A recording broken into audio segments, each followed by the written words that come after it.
So welcome back to Financial Economics. I hope that your week has been enjoyable and productive so far. Let me give you a brief outline of what we're going to discuss today. We're going to begin our lecture today by identifying the common thread that is running through all the different pieces of theory we have discussed so far. After having identified that common denominator, we're going to give it a reality check. So we're going to contrast it against empirical data. Unfortunately, we're going to testify that this assumption that is so basic, so crucial in finance as we know it so far, actually fails. And the question arises, can we do better? We will provide an answer.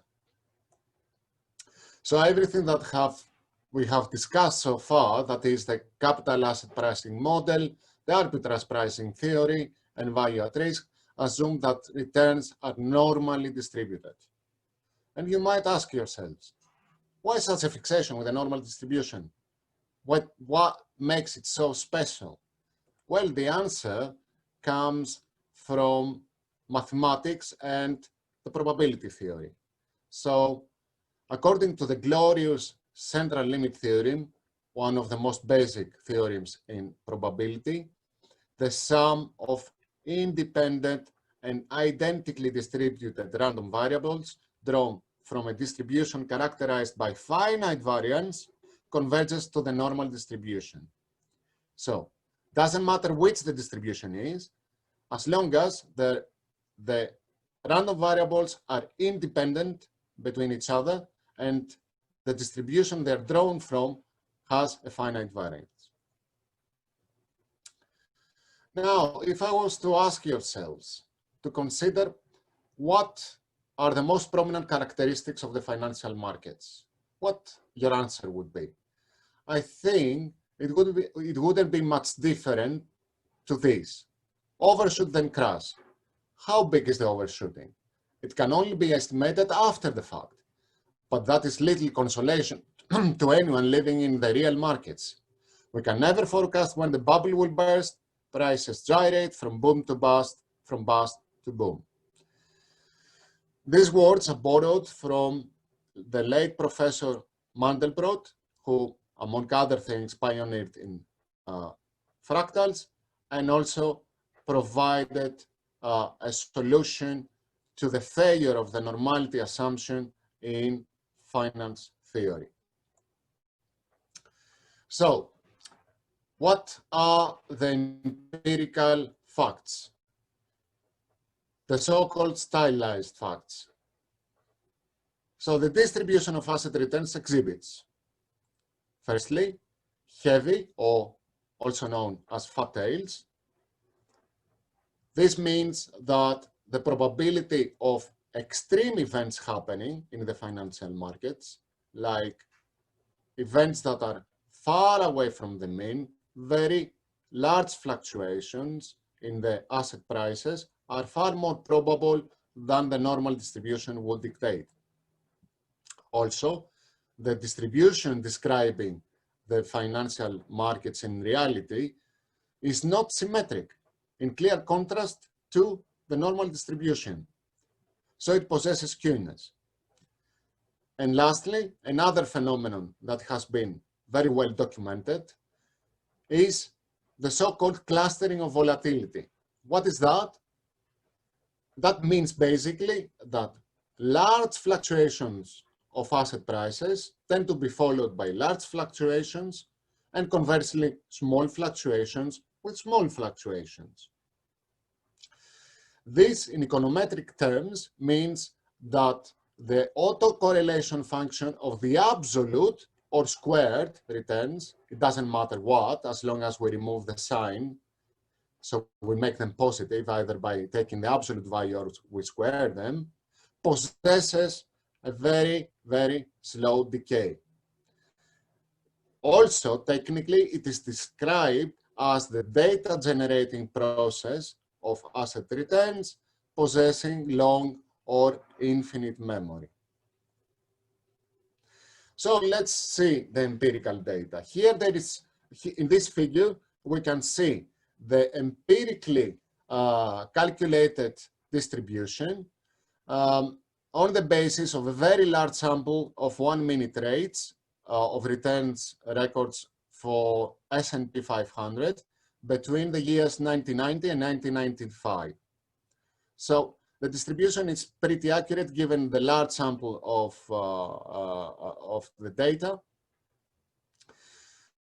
The distribution empirically constructed is depicted by this thick black line, and with this just thin line we fit a normal distribution. This is the best normal distribution that can describe the actual data.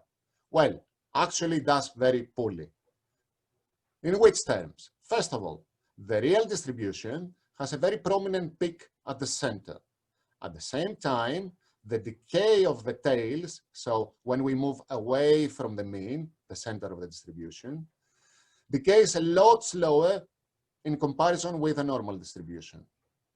So the difference is rather striking and the failure is self-evident.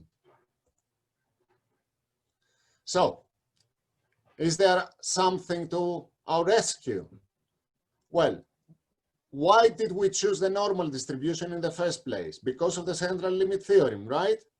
So the central limit theorem itself is based on certain assumptions. What did we state earlier? That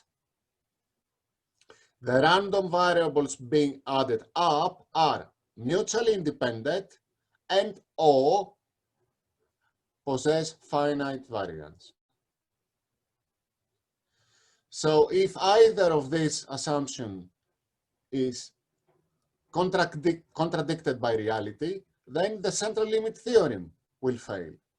So either we must abandon the assumption that asset returns are independent, or that the distribution that they are drawn from possesses a finite variance. So today we're going to discuss the latter. What, in case the distribution of returns is drawn from a distribution that possesses a possibly infinite variance, fortunately, it was shown that still a central limit theorem exists. It is generalized, such that it can dictate what happens when we add up a number of independent and identical distributed random variables that are drawn from a distribution that possesses a possibly infinite variance. And in this case too, fortunately, it does converge to a distribution, but to a different kind of distribution, which is known as the alpha distribution, and to be more accurate, to a family of distributions that go by the name alpha stable distributions.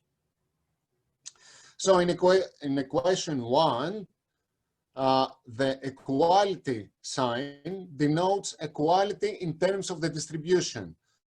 Whatever is the distribution of x1 up to x sub n, the same distribution also describes the sum of the variables x, the only difference being that the distribution will be rescaled by a factor c sub n and possibly relocated by a factor d sub n. Now, the important term in this equation is the rescaling factor, Cn. So this follows a very simple algebraic law, n to the power of 1 over alpha. N is the number of variables we're adding up. And alpha dictates, and this dictates the stability property. So for alpha equals 2, we do obtain the normal distribution. So we fall back to the classical version of the central limit theorem. So it is a special case, as it should be, of the generalized form of the generalized central limit theorem. Now, the empirical evidence suggests that actually alpha is positive, but less than 2. And this family of alpha distributions are all heavy-tailed. So we have taken already a step closer to reality. So let us fit now also an alpha stable distribution. We can see that here with the solid black line. And we can see that it can both describe the prominent peak at the center, and at the same time, and most importantly, it can describe the very slow decay of the tails of the distribution in clear contrast to the Gaussian distribution. So the alpha stable distributions seems to be a possible candidate for a more accurate description of what is really happening in the financial markets. I would suggest for further reading the following sources. Thank you very much for your attendance today, and I'm happy to hear any questions.